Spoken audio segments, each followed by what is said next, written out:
Kanada Dışişleri Bakanı 16 Kasım'da Kanada'nın Çin'in Doğu Türkistan'daki Müslüman Uygurlara yönelik zulmünden ciddi şekilde endişe duyduğunu tekrarladı. Ancak Kanada'nın Birleşmiş Milletler Daimi Temsilcisi Bob Rae gibi soykırım ifadesini kullanmadı.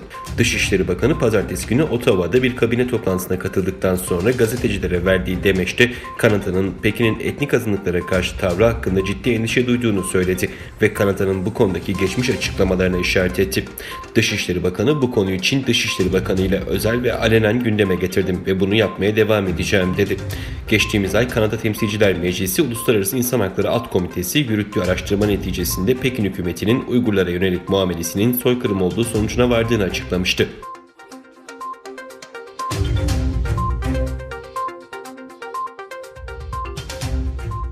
Güney Çin Sabah postasında 16 Kasım'da yer alan habere göre Malezya hükümeti Çin'den gelen yoğun baskıya rağmen Uygurları Çin'e teslim etmeme konusundaki net tutumunu açıkça beyan ettiği bildirildi.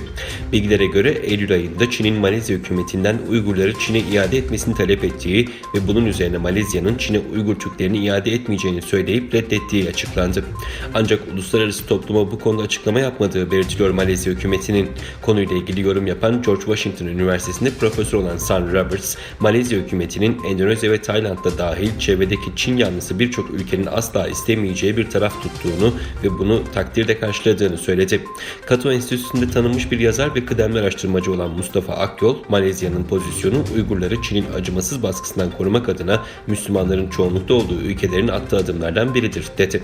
Reuters'a göre Malezya'nın duruşu Güneydoğu Asya'da yaşayan bazı Uygurların Malezya'ya siyasi sığınma talebinde bulunmasına yeşil ışık yaktığını ileri sürerken analizler Malezya hükümetinin bu konudaki keskin tavrı bundan sonra Güneydoğu Asya'daki bazı Uygurların Müslüman ülkelere giderek siyasi sığınma talep etmelerinin yolunu daha da açabileceği düşünülüyor.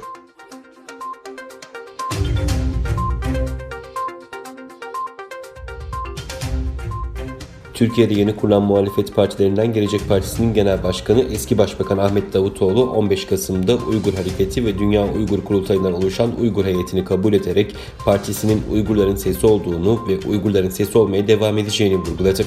Uygur Hareketi Başkanı Ruşen Abbas ve Dünya Uygur Kurultayı Baş Müfettişi Abdülhakim İdris'ten oluşan bir heyet Ankara temasları kapsamında Saadet Partisi Genel Başkanı Temel Karamollaoğlu, İYİ Parti Genel Başkan Yardımcısı Yavuz Ağır Alioğlu, Gelecek Partisi Genel Başkan Yardımcısı Selçuk Özdağ ve Ümit Yıldırım'ı makamında ziyaret etti.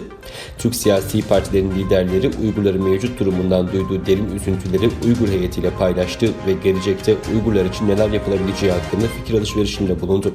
Yavuz Ağır Alioğlu, Türkiye Parlamentosu'nda Türk Hakları Komisyonu kurulduğunu ve bu komisyonun Uygur meselesini de gündeme getireceğini söyledi.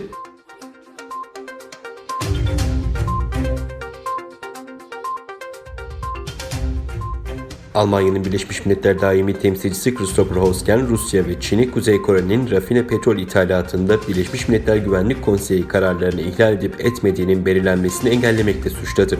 Birleşmiş Milletler Güvenlik Konseyi, Kuzey Kore Yaptırım Komitesi Başkanı Hosken yaptığı açıklamada Rusya ve Çin varil bildirim yapmaktan kaçınıyor, tonla bildirim yapıyor. Bu yüzden Birleşmiş Milletler sınırının aşılıp aşılmadığını belirleyemiyorlar dedi.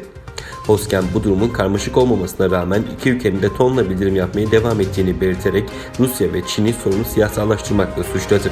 Birleşmiş Milletler Güvenlik Konseyi 2017'de nükleer programını sürdüren Kuzey Kore'nin rafine petrol ve petrol ürünleri ithalatına yıllık 500 bin varil sınırlama getirmişti.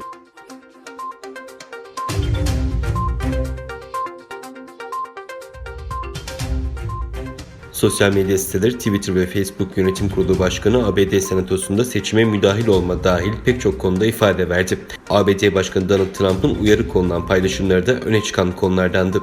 Amerikan Senatosu'nda sosyal medyanın seçime etkisi tartışıldı. Twitter ve Facebook'un yöneticileri Jack Dorsey ile Mark Zuckerberg senatörlerin sorularını yanıtladı. Senatörler Twitter'ın seçim sonuçlarıyla ilgili uyarıları ve Joe Biden'ın haberine uygulanan sansürü ele aldı. Twitter CEO'su Jack Dorsey sorular üzerine gecikmiş bir itirafta bulundu. Dorsey New York Post'ta Joe Biden ve oğlunun Ukrayna ilişkilerini konu alan içeriği engellemekte hata ettiklerini söyledi. Trump'ın uyarı konulan tweetleri de ana başlıklardandı. Twitter CEO'su Trump'ın seçimle ilgili tweetlerine uyarı koyarken geniş bir yelpazede değerlendirme yaptıklarını belirtti.